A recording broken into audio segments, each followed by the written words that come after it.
అయింది 57,66,00,000 66 మండలాలు. అంటే ఈ 20 మాసాల్లో మహిళా తల్లులకు ఈ ప్రభుత్వం తీసుకొచ్చినటువంటి భరోసా వల్ల ఎంత ఆదా జరిగిందనే మాట చెప్పేటువంటి ప్రయత్నం చేస్తూ ఆడ తల్లులకు ప్రతినిత్యం గ్యాస్ సిలిండర్స్ పోటీ ఉదయం వేస్తేనే గ్యాస్ సిలిండర్ ఇవ్వాలి. అలాంటి గ్యాస్ సిలిండర్ ఆనాడు ఇంద్రమ్మ తెచ్చిన రోజు 470 రూపాయలు ఉంటే ఇప్పుడు 1,200 సందర్భంలో మన ఎన్నికలప్పుడు రేవంత్ రెడ్డి గారు మాట ఇచ్చిండు, కాంగ్రెస్ ప్రభుత్వం మాట ఇచ్చిండు, ఇందిరమ్మ రాజ్యంలో మీకు 500కి సిలిండర్ ఇస్తామని. ఇప్పుడు 500కి సిలిండర్ ఇచ్చే కార్యక్రమం మహిళలకు సంబంధించి జరుగుతున్నటువంటి సందర్భంలో. అదేవిధంగా గృహజ్యోతి ప్రతి నెల మహిళా తల్లులు తమ ఇంటి కరెంట్ బిల్ కట్టే వాళ్ళు గ్రామ పంచాయతీ ఒకవేళ 3 నెలలకి కరెంట్ బిల్ కట్టకపోతే ఆ ఇంటి కరెంటు కడిగేసే వాళ్ళు కరెంట్ వాళ్ళు. కానీ ఇప్పుడు ఇంచుమించు 20 మాసాలు అయితే అనుకుందాం, 18 మాసాలకి 20 మాసాలు అయితే అనుకుందాం. ఎవరు ఇంటి కరెంట్ కడిగేసి రాము అంటే మీ పేరు మీద ఈరోజు కరెంటు బిల్లు ప్రభుత్వం నడుపుతుంది కరెంటు కాబట్టి ఈ కరెంటు బిల్లు కడుతుంది అందరూ గృహజ్యోతి ఆడ తరువాత భారత కాకుండా ఉండేటువంటి కార్యక్రమం. రైతులకు రుణమాఫీ చేసినాం. ఈరోజు పేదలకు ఆడ తల్లుల పేరు మీద సొంతింటి కళ నెరవేర్చడానికి ఒక్కొక్కరికి 5 లక్షల రూపాయలు మంజూరు చేసి 3,500 మనకు ఎవరో ప్రాంతానికి ఇచ్చింది.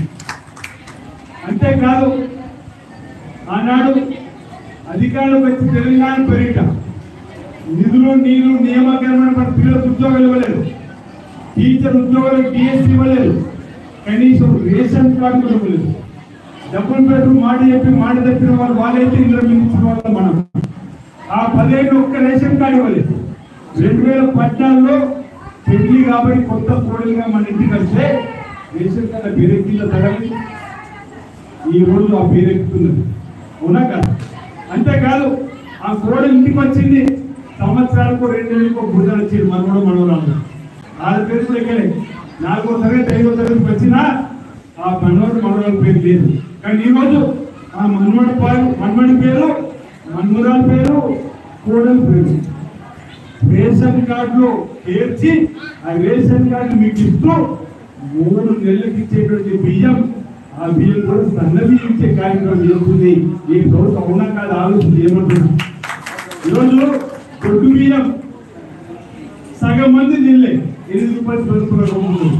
ఆ సగం మంది కూడా తప్పని పరిస్థితుల్లో ముఖ్యంగా బియ్యమైనా పాదవులు తినమని చెప్పిన వాళ్ళు ఉన్నారు. ఏదో చుట్టాలంటే బిస్కుట్ ఎన్నికలు సన్న బియ్యం పట్టుకోవచ్చు 50 రూపాయలు 100 రూపాయలు. అవునా కాదు? ఈరోజు చుట్టం వచ్చిన అదే బియ్యం మనమైన సన్న బియ్యం తింటున్నాం లేదా? ఇది పేదల కోసం ఆర్డర్ చేసే ప్రభుత్వం. ఇలాంటి రేవంత్ రెడ్డి సర్కారుకు మీరందరూ కూడా అండదండలు అందించాలని చెప్పిన మాట సందర్భంగా చెప్తూ ఈరోజు పశువులకు సంబంధించి ఆర్టీసీ ఇప్పుడు శ్రీనివాస్ చెప్తున్నారు కంట్రోలర్. మా ఆర్టీసీ సంస్థ ఆ రోజు సంక్షోభంలో ఉండేటువంటి సందర్భం. ఆ రోజు ఈ దుకాణదారులు బిల్లులకు కూడా కట్టలేరు, బిల్లు చేసి కట్టించుకునే వాళ్ళు. కానీ ఈరోజు ఆర్టీసీ బస్ స్టాండ్లకు కళ వచ్చింది, కొత్తగా కళకళలాడుతున్న ప్రయాణికులతో ప్రతి బస్ స్టేషన్ ఈరోజు కళకళలాడుతున్న ప్రయాణికులతో బస్సు నిండిపోతున్నాయి, ప్రయాణికులతో బస్ స్టాండ్ నిండిపోతున్నాయి. ప్రయాణికులతోటి ఈరోజు ఆయా ప్రాంతాలకు ఈ ప్రయాణం చేసే వాళ్ళు ఏదో ఒక వస్తువులు పోతున్నారు. మనవాడికి కరెంటు బండి కొనుక్కోదామన్నా, లేదు మనవరాలకు బిస్కెట్ పీరు కొనుక్కోదామన్నా, లేదు ఇంత దూరం వచ్చిన దేవుని దండ పెట్టుకున్నాడు, దేవుని దండ పెట్టుకుని ఉండిలో 10 రూపాయలు వేసుకోవడమా? ఈ విధంగా ఆర్థికంగా కూడా ఈరోజు వ్యాపారం వృద్ధి చేయడానికి కారణమైంది ఈ ఉచిత ఆర్టీసీ పెడతా ఉంది. 25 ఆడతల్లో ఆర్టీసీ బస్సు ప్రయాణం అంటే ఇవన్నీ కూడా రిలేటివ్ గా ఉన్నాయి. ఈరోజు చిరు ఉద్యోగులు కానీ, చిరు పరిశ్రమలు నడిపే వాళ్ళు కానీ, చిన్న ఉద్యోగం చేసుకునే వాళ్ళు కానీ వీరందరూ కూడా లబ్ధి చేకూరే విధంగా ఈరోజు ఆర్టీసీ బస్సు ఈరోజు మన తెలంగాణలో ప్రమాణంగా నడుస్తుంది. అది 200 కోట్ల జీరో టికెట్ ప్రయాణం అంటే మామూలు ముచ్చట కాదు. ఎక్కడ ఎలాంటి ఇబ్బంది లేకుండా ఈ పథకం ప్రవేశపెట్టిన రోజు కేటీఆర్